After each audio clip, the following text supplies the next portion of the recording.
在《楚乔传》第2季的故事中，燕巡的大军已经成为了联军之一，但是此时燕北地区却再度过来了一队兵马。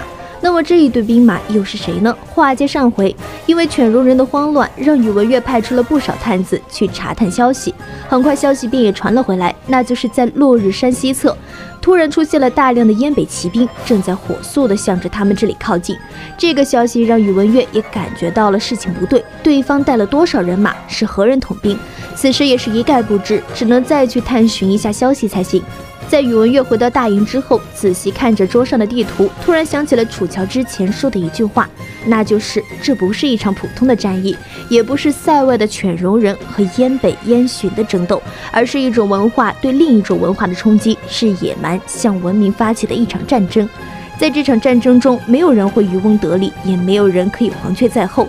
一旦犬戎人占据了上风，就算最后他们能在燕北衰弱后得到土地和好处，那也会为此付出10倍100倍的代价。突然间，宇文悦明白了这句话，在灾难来临的时候，任何的内部斗争都无异于自毁前途。在经过了连续半个月的会战后，犬戎人可谓是死伤惨重。黑水部落的首领率先战败，率领自己的部下潜逃，将犬戎的左翼暴露在了联军之下。楚乔也抓住机会调转兵力，进攻犬戎左侧的防线。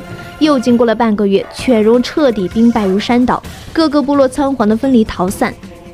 而楚乔却不打算放过他们，立刻下令让联军兵分7路，紧随犬戎败军，将对方彻底的击溃。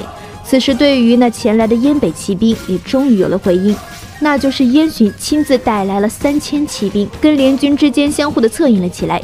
只是在看到燕巡的金剑后，宇文悦突然想到了一些什么，马上传令越久，再投入2个骑兵队，全力攻打犬戎的主帐。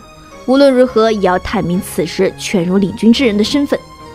今夜宇文悦一直都没有休息，因为他需要知道对方究竟是谁，能够让燕巡亲自率兵前来。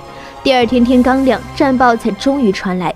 此时坐镇犬戎大帐的便是那位可汗，狼王在此，也难怪燕巡要亲自出手了。不过宇文悦此时便打算横插一脚，直接选择了披挂上阵。皇上，青海王亲自率兵前来了。此时有人来到了燕巡的身侧，低声对着燕巡禀报道：是吗？一定要抢在青海军之下，将犬戎可汗拿下。燕巡眉头轻轻一挑，再现了年少时意气风发的景象。这一次他一定要跟宇文悦分个高下。双方大军也迅速开拔，向着犬戎的大帐踏马而去。前方来人可是青海王？阿金一边挥刀砍杀犬戎的士兵，一边对着对面跟他们做着同样事情的人喊道。不过对方却并未回应阿金，这倒是让阿金有些郁闷了起来。